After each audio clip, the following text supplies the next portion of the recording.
लोकसभा सीटों को लेकर सपा कांग्रेस में संशय बरकरार।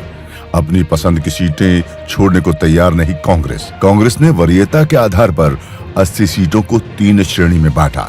पहली प्राथमिकता वाली 30 सीटों पर कांग्रेस का दावा। उत्तर प्रदेश में लोकसभा सीटों को लेकर सपा और कांग्रेस के बीच संशय बरकरार है। कांग्रेस अपनी प्रथम वरीयता वाली सीटें छोड़ने को तैयार नहीं है, जबकि सपा इन सीटों पर उम्मीदवार उतार चुकी है।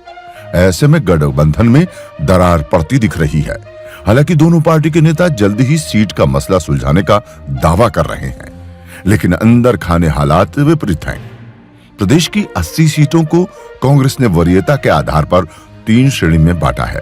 पहली प्राथमिकता में उन सीटों को रखा है जिसमें 2009 और 2014 में कांग्रेस विजेता रही है। साथ ही पिछले साल नगर निकाय के चुनाव में बेहतर प्रदर्शन करने वाली सीटों को भी वो अपनी प्राथमिकता में शामिल कर रही है। इस तरह पहली प्राथमिकता की 30 सीटों पर कांग्रेस ने दावा किया। सीट निर्धारित करने के लिए बनी कमेटी की 2 दौर की बातचीत भी हो चुकी है। पहले कांग्रेस और सपा ने हर सीट पर 2-2 उम्मीदवारों के नाम रखे। सूत्रों के मुताबिक सपा की ओर से कांग्रेस को करीब 20 सीटें दी जा रही हैं, लेकिन इसमें उसकी पहली प्राथमिकता वाली सीटों की संख्या सिर्फ 5 से 7 ही हो रही है। अन्य उन सीटों को देने की पहल की गई है जिन पर कांग्रेस का न तो जनाधार है और न ही संगठनात्मक तैयारी है। ऐसे में कांग्रेस ने इन सीटों को लेने से इनकार कर दिया है।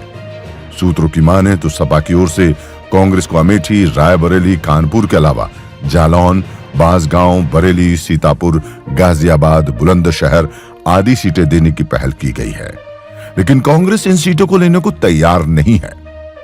कांग्रेस की पहली प्राथमिकता में फर्रुखाबाद, लखीमपुर खीरी आदि सीटें हैं, लेकिन इन सीटों पर सपा ने उम्मीदवार घोषित कर दिए हैं। इसी तरह सहारनपुर सीट भी सपा नहीं देना चाहती है, जबकि कांग्रेस इस सीट को छोड़ने को तैयार नहीं है।